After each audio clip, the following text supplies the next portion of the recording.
አሰላሙ አለይኩም ወራህመቱላሂ ወበረካቱ። የተወደዳችሁ እንዴት ቆያችሁን? የነሐሴ 13 2018 ሚንበር ኸበር ጀመረ። ሙሐመድ ንጉስ አብዱ ሚንበር ኸበርን እየመራው ከናንተ ከተመልካቾች ጋር ቆያለሁ። እስከ ፍጻሜው አብራችሁ እንድትዘልቁ በአክብሮት እየጋበዝኩ ለዕለቱ ከያዝናቸው ጉዳዮች መካከል አበይቱን አስቀድማለሁ። በሀገራዊ ምክክር ጉባኤ የተጠናቀረው የመጨረሻው ሰነድ ለ4000 ተሳታፊዎች ሊቀርብ መሆኑ ኮሚሽኑ ገለጸ። አደገኛ ቁሳቁሶችን ያለ ቅድመ ፈቃድ ማንቀሳቀስ መከልከሉን የግዥና ንብረት ባለስልጣን አስታወቀ። ሳዑዲ አረቢያ ወደ ተባበሩት አረብ ኤምሬትስ በሚደረጉ የገንዘብ ዝውውሮች ላይ የነበሩ ደንቦችን አጠበቀች የሚሉት የሚንበር ኸበር አበይት ጉዳዮች ናቸው።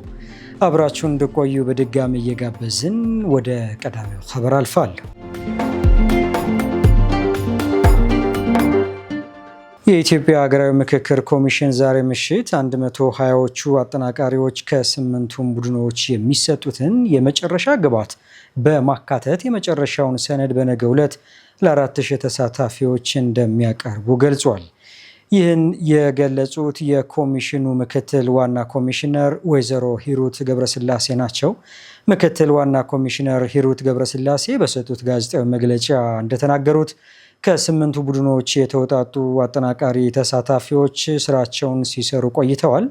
የ8ቱንም ቡድን አጀንዳዎች አጠናቅሮ መሰነድ ጥንቃቄ የሚፈልግ ስራ በመሆኑ የተወሰነ ጊዜ ወስዷል ብለዋል።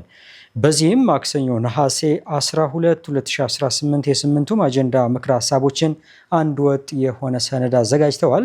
በዛሬው ዕለትም ለየ8 ቡድኖች ቀርቧል። ይህ ሂደትም እያንዳንዱ ቡድን ያለውን የመጨረሻ ግብዓት ማስገባት ያስችለዋል።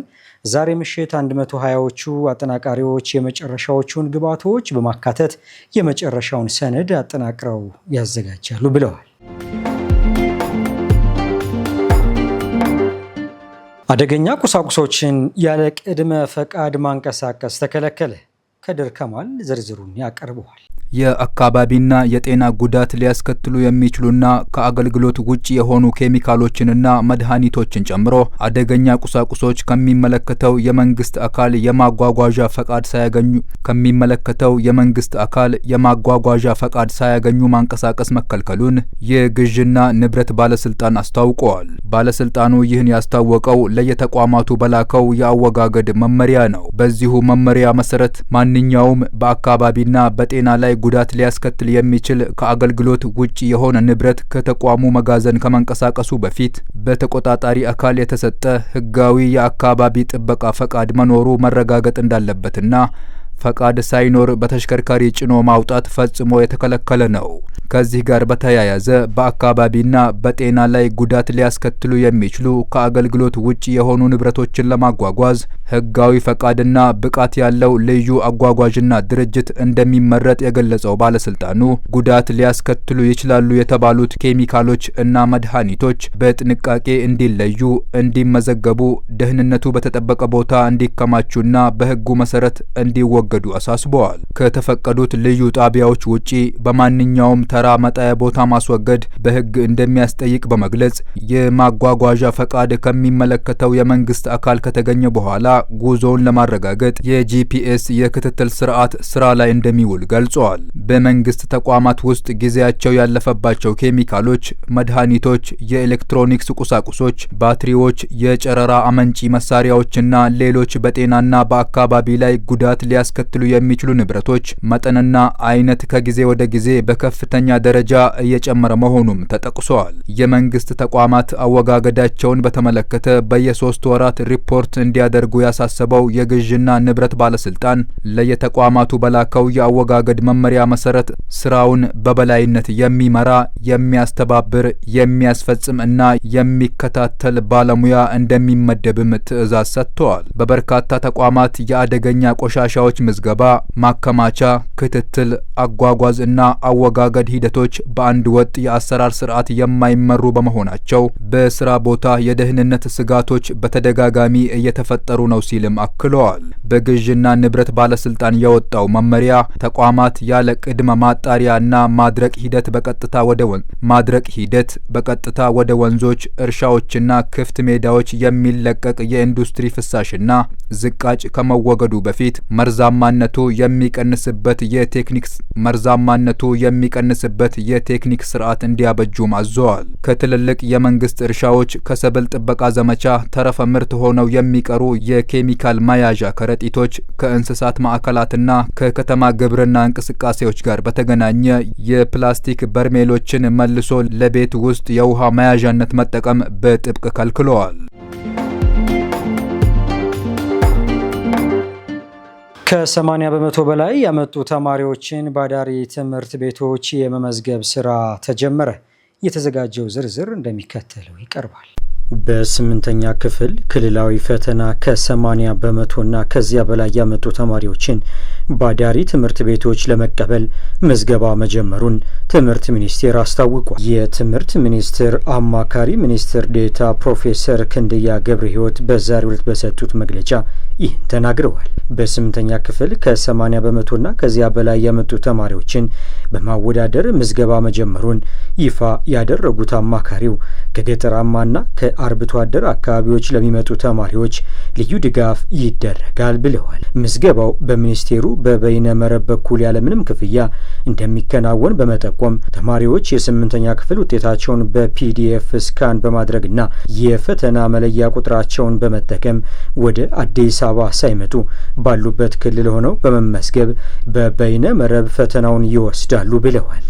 ተማሪዎቹን የሚቀበሉ በአሁኑ ወቅት አገልግሎት እየሰጡ ከሚገኙት 5 አካባቢዎች ማለትም ጅግጅጋ፣ ጋምቤላ፣ ቦንጋ፣ ቡኢና ወሊሶ በተጨማሪ ባህር ዳር፣ አርባ ምንጭ፣ ድሬዳዋና አሶሳ መቀበል እንደሚጀምሩ ጠቁመዋል።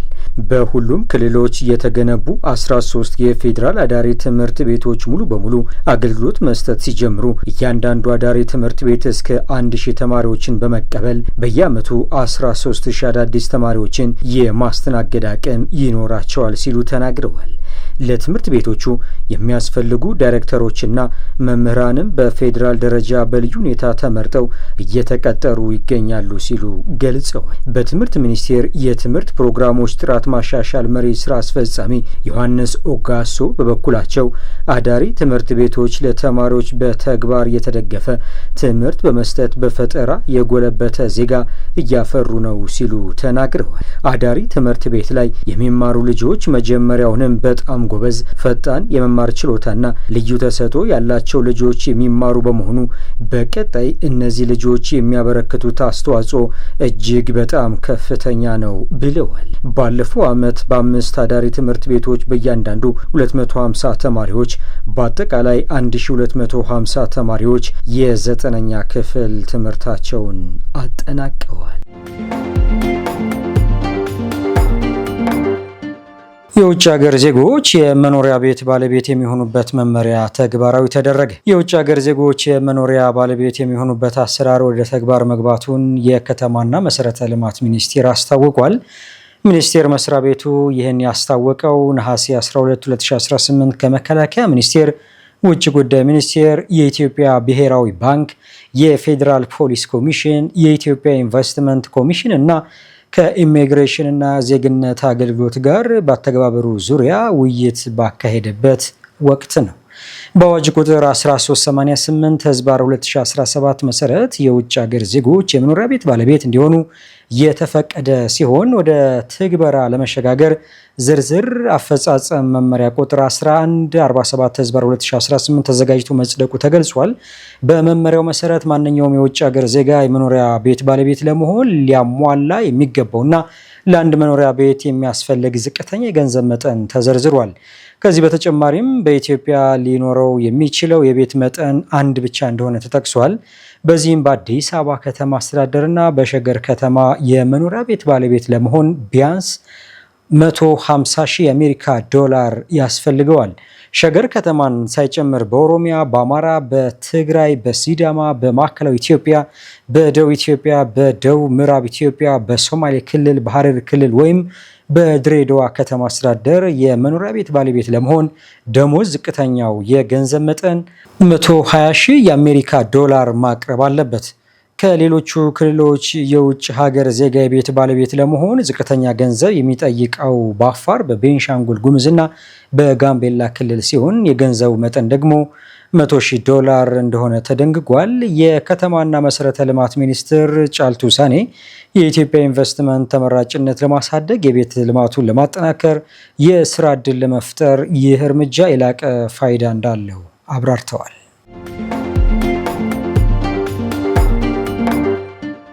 ቀጥለናል። አሜሪካ ለኢትዮጵያውያን ሰጥታ የነበረው የጊዜያዊ መጠለያ ፈቃድ የፍርድ ቤት እግድ መነሳቱን ተከትሎ የሀገር ውስጥ ደህንነት መስሪያ ቤት ስደተኞች ዩናይትድ ስቴትስን ለቀው እንዲወጡ ማስጠንቀቂያ ሰጠ። አሚናት መሐመድ ዝርዝሩን ተመልክተዋለች። አሜሪካ ለኢትዮጵያውያን ሰጥታው የነበረውን የጊዜያዊ መጠለያ ፈቃድ ማቋረጥ ለጊዜው እንዳይተገበር የከለከለው የፍርድ ቤት እገዳ መነሳቱን ተከትሎ የአሜሪካ የሀገር ውስጥ ደህንነት መስሪያ ቤት ሁሉም ጊዜያዊ ፈቃድ የማቋረጥ እርምጃዎች አሁን በስራ ላይ ውለዋል። ፈቃድ የተሰረዘባቸው ሰዎች አሁን ሊወጡ ይገባል ሲል በኤክስ ገጽ ማስጠንቀቂያ ሰጥቷል። መስሪያ ቤቱ ስደተኞች በራሳቸው ጊዜ ካልወጡ እኛ ከሀገር እናባረራቸዋለን ሲል ጠንካራ ማሳሰቢያ ሰጥቷል። ይህ የመጣው በአሜሪካ ሀገር ቦስተን ውስጥ የሚገኘው የፌዴራል ፍርድ ቤት የፕሬዝዳንት ዶናልድ ትራምፕ አስተዳደር ከ5,000 በላይ ኢትዮጵያውያንን ከሀገር እንዳያባረር የተጣለውን እግድ ካነሳ በኋላ ነው። የዩኤስ ዲስትሪክት ዳኛ ብሪያን መርፊ ጊዜያዊ የህግ ከለላው እንዲያበቃ ውሳኔ ያሳለፉት ነሐሴ 12 2018 ነው። ከዚህ ውሳኔ በኋላ የሆምላንድ ሴኩሪቲ ዋና የህግ አማካሪ ጄምስ ፐርሲቫል ከአሁን ጀምሮ ተግባራዊ መሆኑን ገልጸዋል። የአሜሪካ የሀገር ውስጥ ደህንነት መስሪያ ቤት በፕሬዝዳንት ጆ ባይደን የስልጣን ዘመን በ2014 ኢትዮጵያውያንን ጨምሮ ለስደተኞች ሰጥቶ የነበረው ህጋዊ ከለላ በሀገሪቱ የሚገኙ የውጭ ሀገር ዜጎች በሀገራቸው ያለው ሁኔታ ለመመለስ አስጊ ነው ተብሎ ሲታመን በዚያው እንዲቆዩና የስራ ፈቃድ እንዲያመቻቹ ነው። ይሁን እንጂ ፕሬዝዳንት ትራምፕ በ2017 ለሁለተኛ የስራ ዘመናቸው ወደ ስልጣን ከተመለሱ ወዲህ ይህን ከለላ ለማስቀረት ሲሰሩ ቆይተዋል። ይህን ተከትሎም ኢትዮጵያውያን ስደተኞችና የመብት ተሟጋች ድርጅቶች በሰብአዊ ቀውስና በጦር ግጭት ውስጥ እየታመሰች ነው ላሏት ሀገራቸው የመባረር ዕድል ለተጋረጠባቸው በሺዎች የሚቆጠሩ ሰዎች ጥበቃ እንዲደረግ የአስቸኳይ ጊዜ ክስ መስርተው ነበር። ክሱን የመሰረቱት አፍሪካን ኮሚኒቲስ ቱጌዘር የተሰኘ የአፍሪካ ስደተኞች ማህበርና 3 ጊዜያዊ ጥበቃ የተሰጣቸው ኢትዮጵያውያን ናቸው። ክሱ የቀረበለት ቦስተን የሚገኘው የፌዴራል ፍርድ ቤት በአሜሪካ ለሚኖሩ ኢትዮጵያውያን ተሰጥቶ የነበረውን ጊዜያዊ የህግ ጥበቃ የሚያቋርጠውን የትራምፕ ትዕዛዝ በጊዜያዊነት አግዶት ነበር። ዳኛ ብሪያን መርፊ በወቅቱ ባስተላለፉት ውሳኔ የትራምፕ አስተዳደር ጥበቃውን ለማቋረጥ የወሰደው እርምጃ በኮንግረስ የተቀመጠውን ህጋዊ የአሰራር ሂደት ያልተከተለና ህገወጥ ነው ብለውታል። ይህ ውሳኔ በስራና በመኖሪያ ፈቃድ ላይ ለነበሩት ኢትዮጵያውያን የፍርድ ቤቱ ክርክር እስኪያልቅ ድረስ ከለላው እንዲቀጥል እድል ሰጥቶ ነበር። እስከ ባለፈው መጋቢት ወር ድረስ በአሜሪካ መንግስት የጊዜያዊ መጠለያ ፈቃድ ጥበቃ ስር በዩናይትድ ስቴትስ የሚኖሩ ሰዎች ቁጥር 1.29 ሚሊዮን ገደማ እንደነበር ተገልጿል። እነዚህ ነዋሪዎች የአሜሪካ መንግስት ለኑሮ አደገኛ ወይም ያልተረጋገጡ በሚል የለያቸውን 17 ሀገራት የሚወክሉ ናቸው። የትራምፕ አስተዳደር ከነዚህ መካከል የ13ቱን ጥበቃ ለማንሳት ሲንቀሳቀስ ነበር። የፒው ምርምር ማዕከል ግምት እንደሚያሳየው ይህ ጥበቃ መሻር ውሳኔ እስከዚህ ዓመት ድረስ የፕሮግራሙ ተጠቃሚ የነበሩ ቢያንስ 1 ሚሊዮን ሰዎችን የሚነካ ነው። የተወደዳችሁ አሁንም እየተከታተላችሁ የምትገኙት ሚንበር ኸበርን ነው። አብራችሁን ስላላችሁ ደስ ይለናል። ለሚንበር ኸበር ጥቆማ ወይም ማስተያየት ካላችሁ በአጭር የስልክ ቁጥር 9282 ብትልኩልን አጣርተን መልሰን ለእናንተው እናቀርባለን። የሚቀናችሁ ማህበራዊ ሚዲያ ከሆነ በሁሉም አማራጮች @ሚንበር ቲቪ ብላችሁ ብትፈልጉን ታገኙናላችሁ። ድረገጻችንን www.minbertv.com ብትጎበኙ ደግሞ አዳዲስ መረጃ ታገኛላችሁ። አሁን ደግሞ የዕለቱን አብይ ጉዳይ እናስታውሳችሁና እንመለስ። በሀገራዊ ምክክር ኮሚሽን ጉባኤ የተጠናቀረው የመጨረሻው ሰነድ ለ4000 ተሳታፊዎች ሊቀርብ መሆኑ ኮሚሽኑ ገለጸ። ከቆይታ በኋላ ሳዑዲ አረቢያ ወደ ተባበሩት አረብ ኤምሬትስ በሚደረጉ የገንዘብ ዝውውሮች ላይ የነበሩ ደንቦችን አጥብቃለች። እንመለስበታለን፣ ይጠብቁ። የተባበሩት አረብ ኤምሬትስ ከኢራን ጋር ያላትን ግንኙነት በጊዜያዊነት አቋረጠች። የተባበሩት አረብ ኤምሬትስ ከኢራን ጋር ያላትን የንግድ የፋይናንስና የኢኮኖሚ ልውውጥን የተመለከቱ ግንኙነቶችን በጊዜያዊነት ማቋረጧን አስታውቃለች። ኤምሬት ያሳለፈችው ውሳኔ ከኢራን ጋር የነበራትን የንግድና የፋይናንስ ልውውጥን ጨምሮ ሁሉንም ግንኙነቶች በጊዜያዊነት መቋረጥን የሚያካትት ነው። ሀገሪቱ እዚህ ውሳኔ ላይ ደርሻለሁ ያለችው የቀጠናውን ሰላምና ደህንነት አደጋ ውስጥ ከቷል ያለችው የኢራን የሚሳኤል ጥቃት አሁንም መቀጠሉን በመግለጽ ነው። አዲስ መግለጫ እስከሚሰጥ ድረስም የተላለፈው ውሳኔ ጸንቶ እንደሚቆይ ተገልጿል። አናዶሉ ኤጀንሲ እንደዘገበው ውሳኔው የተላለፈው የሀገሪቱ የመከላከያ ሚኒስቴር የባህር ላይ የንግድ መርከቦችን ኢላማ ያደረጉ 2 ከኢራን የተወነጨፉ ባሊስቲክ ሚሳኤሎችን በአየር መከላከያ ማክሸፉን ካስታወቀ በኋላ ነው። ከዚህ በተጨማሪም በአሜሪካና ኢራን መካከል ሰላም ባለመስፈኑ ሳቢያ በሆርሙዝ የባህር ወሽመጥ የጸጥታ መታወክ ምክንያት ኤምሬትስ የዓለም አቀፍ የፋይናንስ ስርዓቷን ደህንነት ለመጠበቅ ስትል እርምጃውን ወስዳለች ተብሏል። የተባበሩት አረብ ኤምሬቶች በቴህራን የሚገኘውን ኤምባሲዋን በመዝጋት አምባሳደሯንም ጭምር ከኢራን ያስወጣች ቢሆንም ለቀጠናዊ ሰላምና መረጋጋት ሲባል አሁንም ለውይይትና ለዲፕሎማሲያዊ ንግግሮች ያላትን ቁርጠኝነት አላቋረጠችም ሲሉ የሀገሪቱ የውጭ ጉዳይ ሚኒስቴር ስትራቴጂካዊ የኮሚኒኬሽን ዳይሬክተር አፍራ አልሐምሊ ተናግረዋል።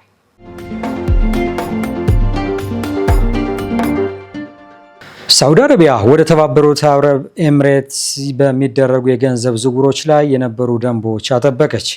አህመድ አብዱራህማን ዝርዝሩን ተመልክቶታል። ሳውዲ አረቢያ ከተባበሩት አረብ ኤምሬትስ ጋር የገባችበት ውጥረት እየተካረረ በመሄዱ ሳቢያ ወደ ሀገሪቱ በሚደረጉ የገንዘብ ዝውውሮች ላይ የነበሩ ደንቦችን አጥብቃለች። ሬውተርስ የዜና ወኪል እንደዘገበው ከሆነ ይህ ተጨማሪ የሕግና የአሰራር ቁጥጥር አብዛኛውን ጊዜ የሚጣለው ሕገወጥ የገንዘብ ዝውውሮች በከፍተኛ ደረጃ ይፈጸምባቸዋል ተብሎ በሚታሰቡ ሀገራት ላይ ነው። ጉዳዩን በቀጥታ እናውቃለን ያሉ 3 ሰዎች ለዜና ወኪሉ እንደተናገሩት ይፋዊ መግለጫ ያልተሰጠባቸው እነዚህ እርምጃዎች ኤምሬትስ በሳውዲ አረቢያ ዘንድ የፋይናንስ ስጋት ካለባቸው የቀጠናው ሀገራት ተርታ እንድትመደብ አድርጓታል። በርካታ ነጋዴዎችም የገንዘብ ዝውውር ሲያደርጉ እክል ገጥሟቸዋል። ኩባንያዎችም በተለያዩ ሀገራት ያደረጓቸው የገንዘብ ዝውውሮች በሳውዲ ባንኮች ምንም ማብራሪያ ሳይሰጥባቸው ዘግይተዋል ወይም ተመላሽ ተደርገውብናል ቢሉም ከዜና ምንጩ ጥያቄ የቀረበለት የሳውዲ ማዕከላዊ ባንክ በበኩሉ በተወሰኑ ሀገራት ላይ የተጣለ ቀጥተኛ ገደብ የለም ብለዋል። ሬውተርስ አናገርኳቸው ያላቸው የዩናይትድ ስቴትስ ባለስልጣንም የኢኮኖሚ ሚኒስቴር በሁለቱ ሀገራት መካከል በሚደረጉ የባንክ ዝውውሮች ላይ ያጋጠሙ ችግሮችን ወይም ያልተለመዱ መዘግየቶችን በተመለከተ ከግል ዘርፍ ኩባንያዎች ምንም አይነት ሪፖርት አልደረሰውም ብለዋል። ሳውዲ አረቢያና ኤምሬትስ ለዓመታት የተለያዩ ፍላጎቶችና አለመግባባቶች የነበሯቸው ቢሆንም በቅርብ ጊዜ በተለይም በነዳጅ ዘርፍ በየመን ጦርነት እንዲሁም አሜሪካና እስራኤል በኢራን ላይ በሚያካሂዱት ጦርነት ላይ ያላቸው ልዩነት ጎልቶ ወጥቷል። አሁን በገንዘብ ዝውውር ላይ በሁለቱ ሀገራት መካከል የተፈጠረው አለመግባባት በንግድ ላይ ተጽዕኖ እያሳደረ ነው የሚል ስጋት መፍጠሩንም ሚድል ኢስት ዘግቧል። ከዚሁ ጋር በተገናኘ ዕለታዊ የለንደን ጋዜጣ ፋይናንሻል ታይምስ ባወጣው መረጃ ከሳውዲ ባንኮች በዱባይ ለሚገኙ ኩባንያዎችና የግለሰብ ሂሳቦች የሚላኩ ክፍያዎች ከግንቦት ወር ጀምሮ አብዛኛውን ጊዜ ያለምንም ማብራሪያ ተመልሰዋል ወይም ተዘግተዋል። በዱባይ የሚገኙ አንድ ስማቸው ያልተጠቀሰ የጤና ተቋም ስራ አስፈጻሚ ለጋዜጣው እንደተናገሩት የሳውዲ ባንኮች በሀገሪቱ ከሚገኝ ደንበኛቸው የተላኩ በርካታ ክፍያዎችን ከግንቦት እኩሌታ ጀምሮ አግደዋል እንዲሁም ተመላሽ አድርገዋል። የሳውዲ አረቢያ ማዕከላዊ ባንክ ለመጽሔቱ በሰጠው ማብራሪያም በተወሰኑ ሀገራት ላይ ቀጥተኛ ገደቦች ተጥለዋል መባሉን አስተባብሏል። ውድ ተመልካቾች ለዛሬው ያዘጋጀነው የሚንበር ኸበር በዚሁ ተጠናቀቀ። ሙሐመድ ንጉስ አብዱ አብሬያችሁ ቆየው። ወሰላሙ አለይኩም ወራህመቱላሂ ወበረካቱ።